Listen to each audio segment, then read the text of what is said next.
Hello and welcome to the Lens at 177, and today we have Liliana Sera Parrott joining me. Liliana, thank you very much for joining me for a political discussion as we go towards the general election on December 14th. I hope we can start by asking you to explain or give us information on your background. And in that background, you might want to explain, where did your surname Parrott come from? Sure, absolutely. Mbula Vinaka, everyone. Maybe we'll start with the surname because that's a question I get asked a lot. My great-great-grandfather came from Boston in America in the 1800s, and his name was Albert James Parrott. So he originally came straight to Vonolevu, where he married, and then they moved, him and his, my great-great-grandmother moved to Vonombalavu, which is where I'm from. So then that Parrott changed into Pareti. So I am originally from Vonombalavu in Laos. My mom is from Kambara, and both of my grandparents are also from Laos. So I always say I have very thick Laoan blood and only Laoan blood. I went to school in Fiji from primary school. However, I was born overseas because my dad was part of the 212 Fijians, the first group of Fijians that went to the British Army in the 1960s. So I was born while he was still serving in Germany. And we came back in 1984, I think it was. And then I went to Veyuto, back grammar, and then my secondary in Andidakombao School. So now I'm married. I have two children, Gideon, who's 13, and Melania, who's turning 23 soon. With education, I have a degree in information technology from Central Queensland University, and I've worked primarily in the finance sector my whole career, doing many different things within the finance sector. I left Fiji in 2015 to go into, I was working for ANZ at the time, ANZ Bank, to look after the retail bank for ANZ. And then I left ANZ to join Asian Development Bank in Sydney, where I did some private sector development and financial sector development projects for the Pacific. And so I've been back in Fiji since 2018, and I work as a consultant. A wonderful long career, but why politics? I want to say why not, but I think that's a silly answer because a lot of people say no way, not politics. For me, it's not something that I had planned to do, but I guess I got a call a year ago from the People's Alliance to ask whether I'd consider it, which is when I actually sat down to think about whether this is what I wanted. And I guess when I look at my experience and my experience and my skills, and also where we were at as a country, I really felt like it was the right time to stand up and do something, because I know there's a lot of conversations that happen in our spaces, but I felt I have what it takes, and so I'll put my hand up and do something about it.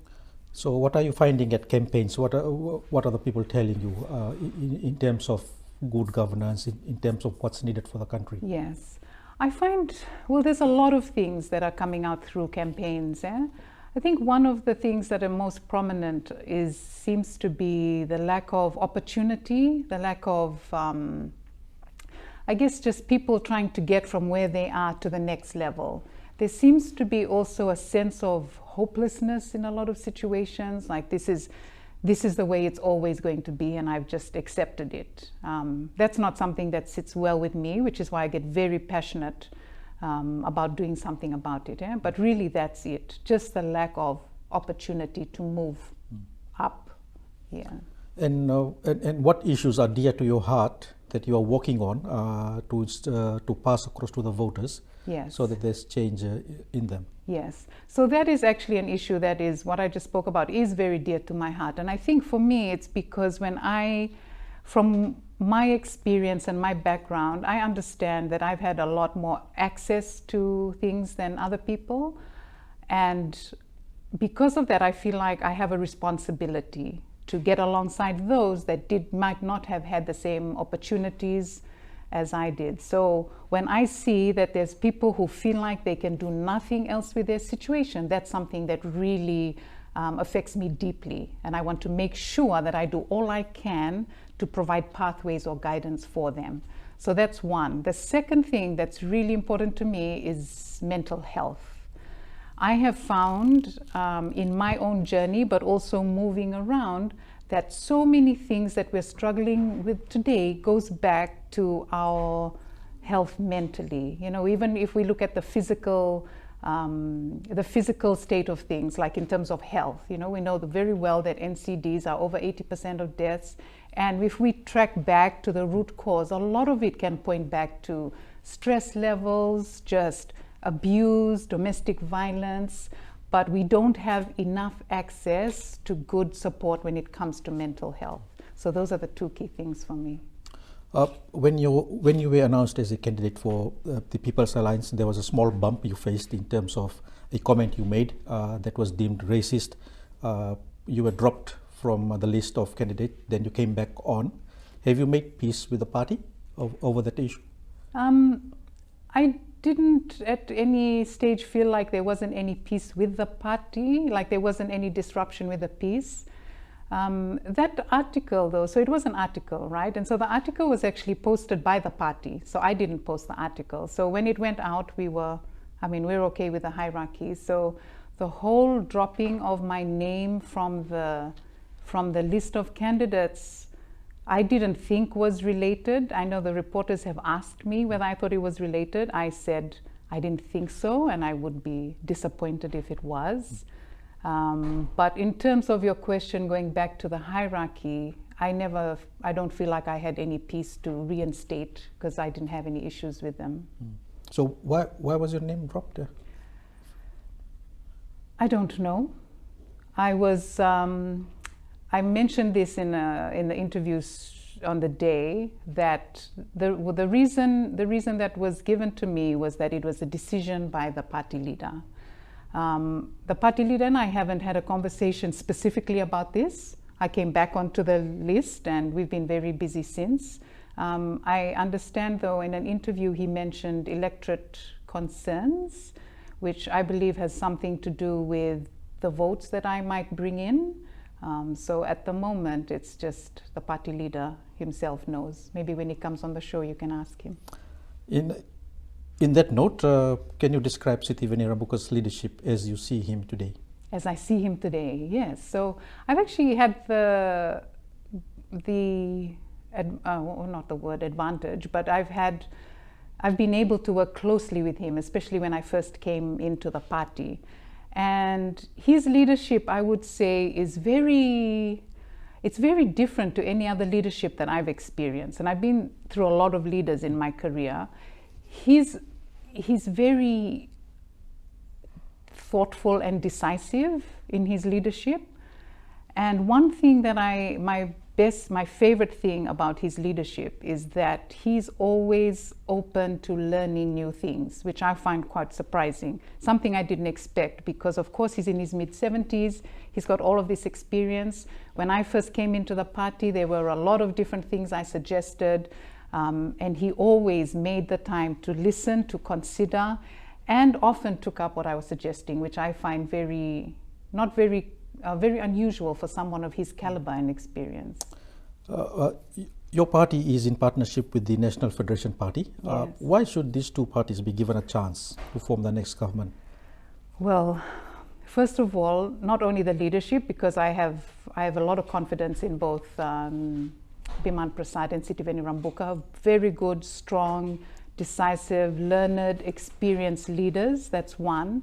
But furthermore, the teams around them, you know, they're of such high caliber, very intelligent, very accomplished, and frankly, I don't see the same in other parties. So I think it's worth people's time seriously considering voting for these parties. On the Fiji First Party, what's your thoughts on the party? The Fiji First Party is really, from what I can see, one person. When we see the advertising, we only see one person. We only see the number. I don't have a lot of faith in those that make up the party. I found though, and it extends to the supporters. So I've been seeing this on the ground because I go on the ground a lot, handing out brochures. There's a lot of the kind of the behavior, the arrogance, I suppose, that's how I describe it, filters through from the top throughout the whole party. And that's my biggest, when I think of Fiji First, I think of the word arrogant. Liliana, thank you very much. We'll take a short break and continue the discussion. on the other side.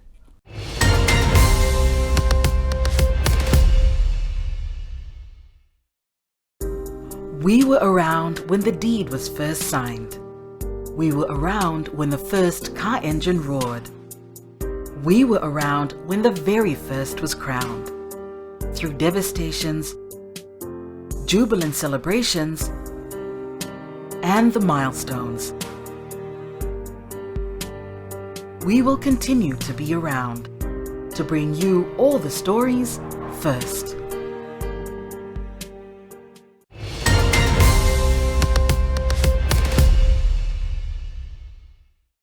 Welcome back, and today we are talking to a candidate from the People's Alliance Party, Liliana. Let's continue the discussion. Do you think Fiji has a society where people don't want to ask the tough questions to politicians? Honestly, I don't think so. You know, in recent, especially this year and building up to elections, we've had so many questions come at politicians. And I think, well, even before this, you know, but the issue is the politicians receiving it. That's the problem. I don't think we have a problem with bringing up things in this society. Okay. On that thought, what type of political leaders does Fiji need? First of all, leaders that listen, that genuinely listen, not just hear and to give a response, which is what I've been seeing in the current government's campaign trail, but genuinely listening and understanding that they are there for the people. And so I also believe that the simple basic things like kindness are important, consideration, but one other thing that should absolutely be in every leadership is consultation, you know, so that's of course part of listening. But when we talk about consultation, it should be genuine consultation, because if the current government were to hear this, they'd very quickly say, but we are consultative. But we've all seen what happens in those consultations. It's ask a question and then get told off and sit down. That's not genuine consultation. Let's talk about women's rights. I know you might have some thoughts on it. If you can explain, what are your thinking in regards to women's rights in the country? Yes. So with women's rights, you know, from what I can see, from what I've observed, there's been a lot of work done. There's a lot of conversations, and we have so many great advocates at policy level. You know, we have the Shamima Alis, we have people like Virisela Bondromo, you know, all of these great names, and they're doing fantastic work.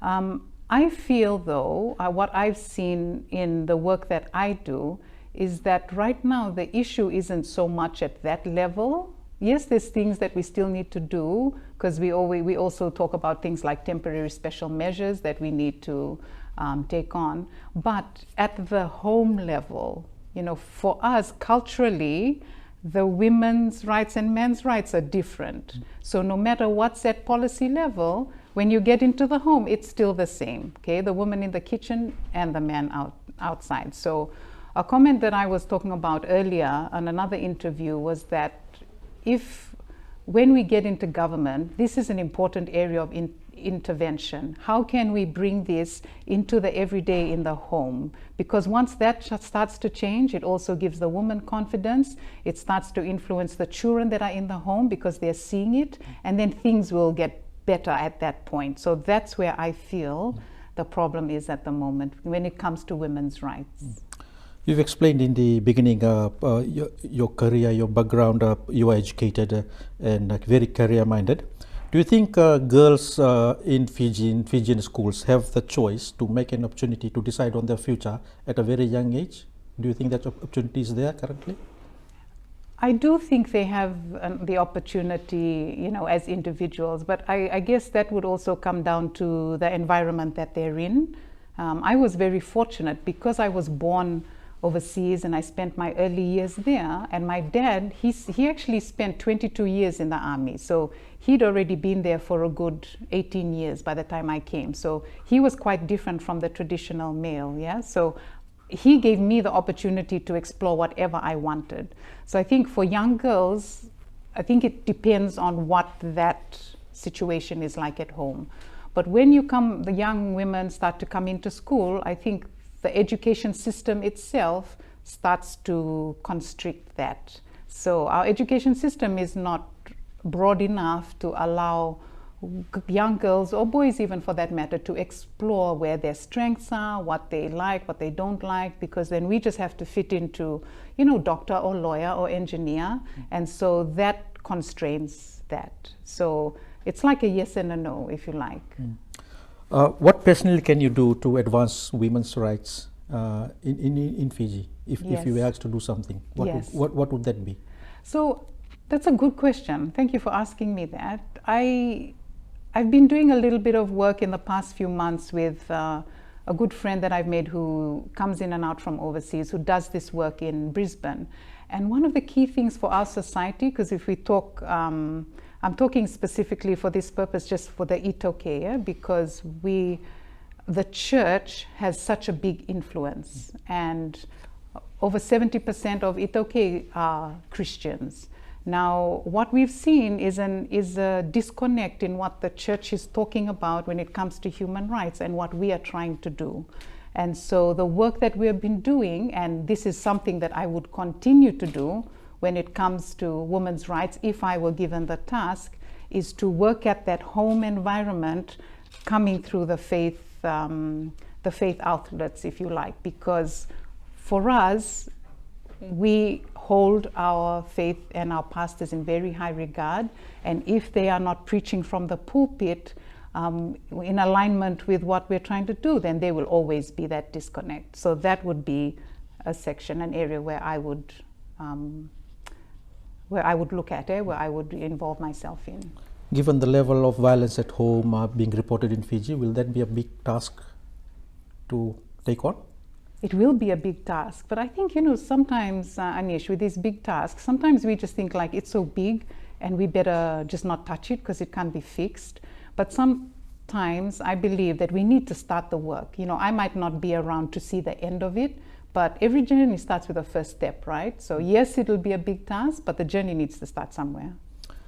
When can Fiji see a female prime minister? 2022? No, too soon.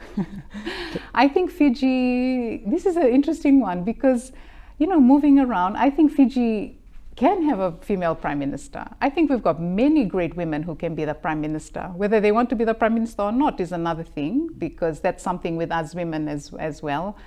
But I also would hope to see that women would vote for their women. What I've seen on the ground is that although we get a lot of support, like, yes, Liliana, well done, we'll pray for you and wish you well, for some reason in the back of their minds, a lot of women still feel like the man has to be the lead.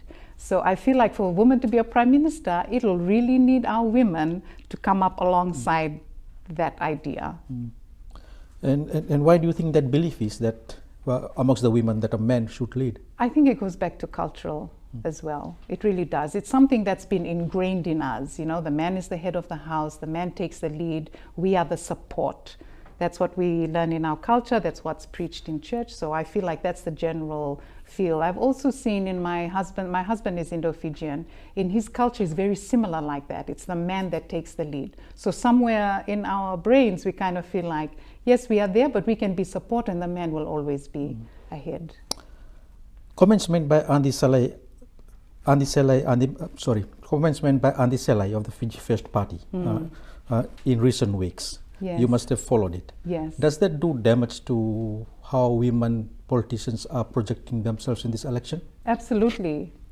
Absolutely. When we think of, and it's not just for this election, Anish, one thing that we don't have enough of is good role models. And it's everything from the delivery of the way that the delivery of the message that she's communicating, what she's communicating, references to the afterlife, and that's really going off the rails. And so then we don't want to be looked at as a joke, as someone who's, there to provide entertainment, because that really does, extend to the rest of us women. And I really hope for us as women, we can remember that, not just thinking of our own parties, but thinking of the women and the young girls that are looking at us. And, these are the leaders of tomorrow that are watching us. So it is causing damage, I believe. Thank you, Liliana. Thank you very much. We'll take a short break and continue the discussion on the other side.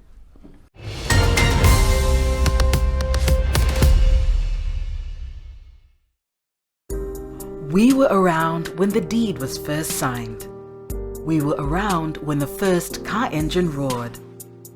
We were around when the very first was crowned. Through devastations, jubilant celebrations, and the milestones.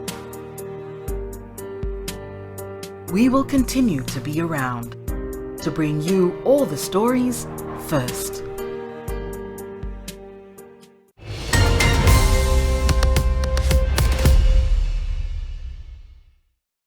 Welcome back, and candidate number 431 from the People's Alliance Party, Liliana Sera Parrott. Welcome back to the program. In this segment, let me ask you this question. Your assessment on the Fiji's health system currently. A lot of candidates have come here and spoken ill of the health system. Do you share the same sentiment? Of course, yes, it's not even hard. It doesn't take us long to think about it. I mean, even driving past, we can see.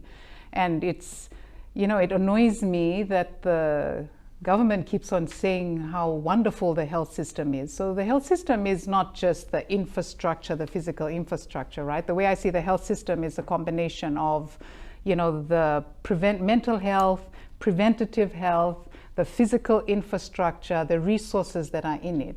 I mean, and we have heard somebody in Lambasa had messaged me, they're fundraising for sheets in their hospital because they're using curtains. There's no utensils in the CWM hospital. They're running out of medicines. There's not enough nurses and doctors. The nurses are so tired. Every single part seems to be breaking down. And I asked a question on social media the other time and got a response from the minister himself talking about, what are you talking about, Liliana? Because we have the Namosi something in the Bar Hospital, and that doesn't help us. So the health system, when we come in, we need to look at all different levels. And one thing that I think is really important when we think about the health system is the preventative side, because if we do not address the preventative side, our health system, the infrastructure will never be able to cope. Because again, going back to what we said earlier, there's NCDs, there's mental health. If we bring in mental health, so mental health is related to, of course, stress on the heart, migraines, headaches, and this all presents in, in the physical that come to the hospital. So I know, and this is one thing that I love about the whole health system in our manifesto, is that there's a lot of space or a lot of priority that's being placed on preventative, because that directly affects the system as a whole. And it's not something that we've done very well in the past 15 years. Why do you think the health minister isn't able to take criticism of his ministry? I think, I don't know that, only he knows that. I don't know him personally, but I'm not surprised because, again, it's the leadership. That's the same attitude that the leadership has. It's arrogance. It's not willing to accept that there might be anything better, and in their minds, they're doing everything perfectly, and no one else can do anything like that. So I believe it's a reflection from above, which then comes out in the rest of the team. Are you meeting the poor and underprivileged in the society? What are they telling you in regards to what can be done to improve their livelihood? And what can you do to improve their livelihood? Yes, so, there's plenty that can be done. And if I were just to think of one, the sad thing though is that over the years, there's been a lot of handouts. And so with these handouts, they've created a certain type of mentality, right? And really, as a government, we should be giving hand-ups. So how can we empower people to do things for themselves? And, even though people have celebrated, giving 380, 360 and 180, that to me is a reflection of the fact that the government has not done well enough to empower people to be able to be resilient enough in these kind of times. So there's nothing to celebrate because of that.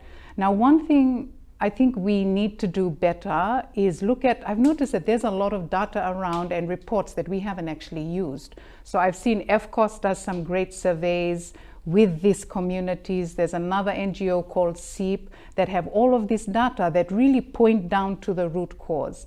But there doesn't seem to have been enough political will to actually put in some hard work to address the root cause.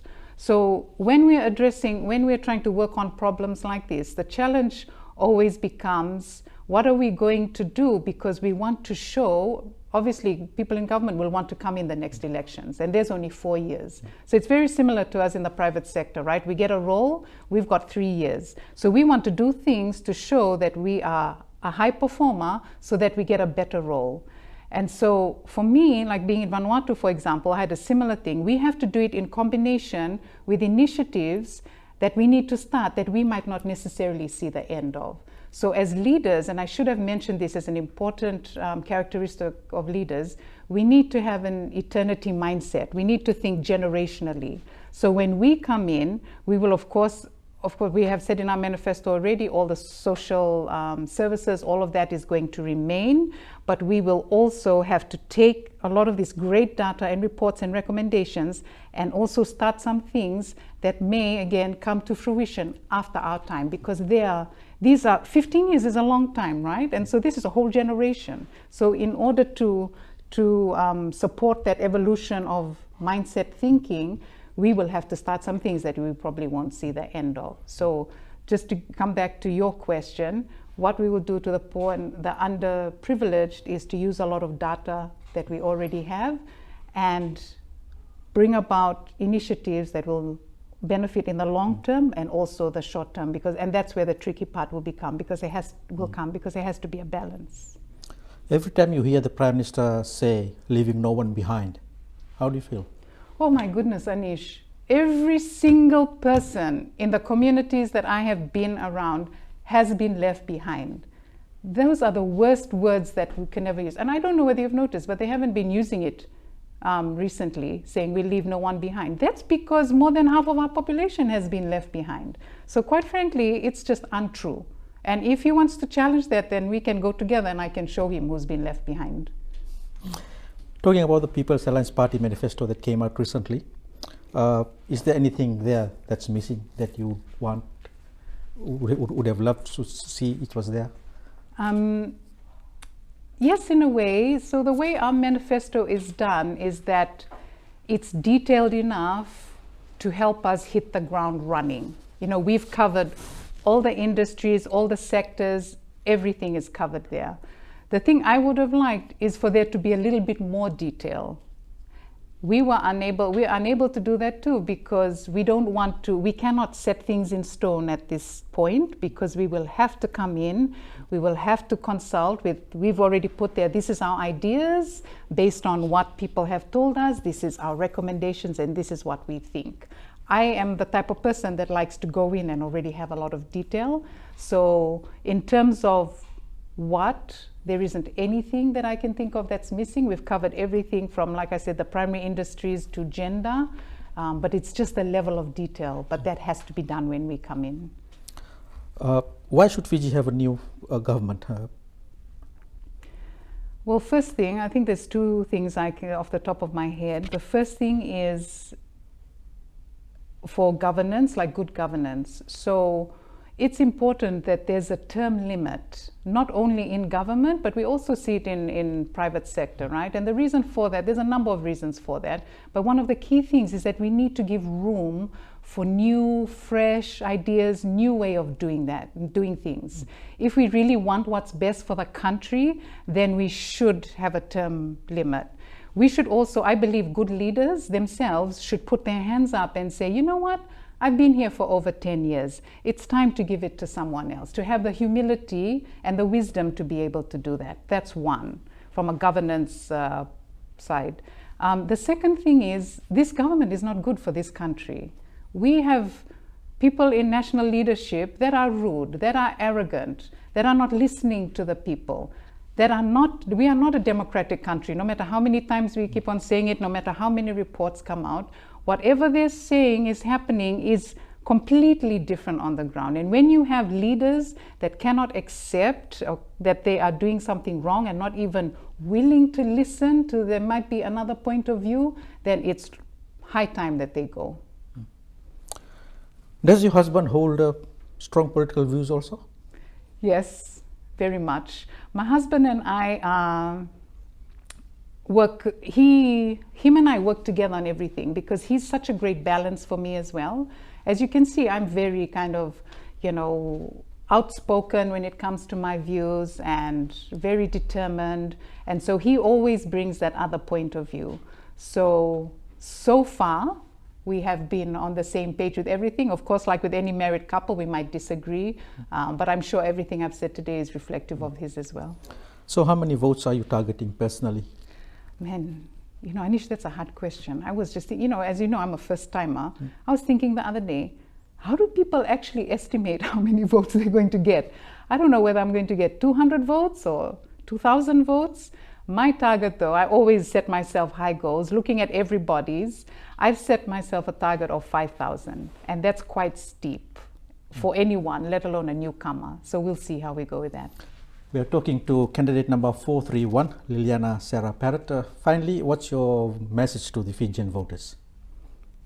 Two things. First, please vote.